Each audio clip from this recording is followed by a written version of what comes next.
Good evening. Well, in a few hours, our final week, week number 8, begins. We're off to a great week. I've really enjoyed reading your discussion boards.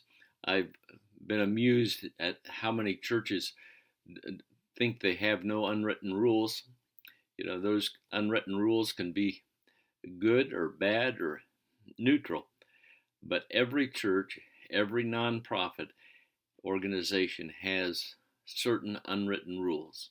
Some are significant and some are very minor. But in your own family, you have some of those.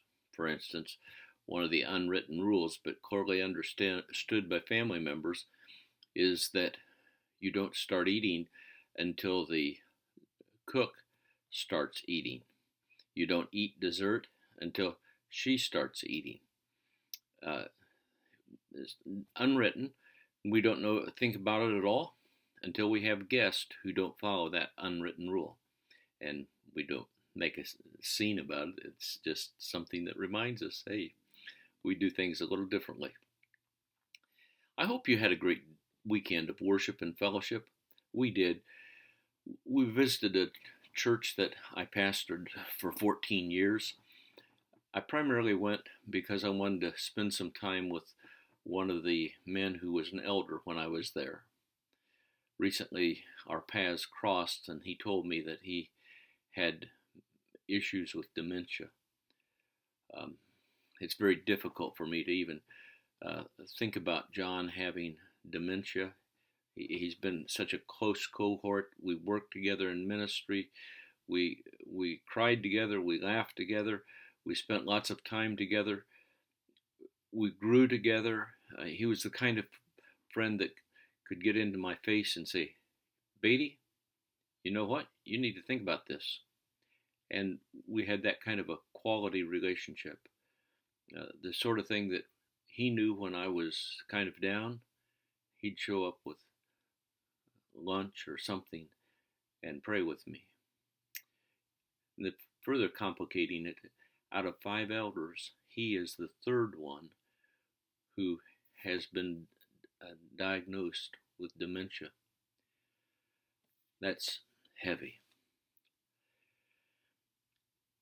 We enjoyed the service. The pastor presented an excellent sermon on Daniel chapter 5 and made wonderful applications. So it was a day of rejoicing as we saw friends, but also a day that had some sadness to it.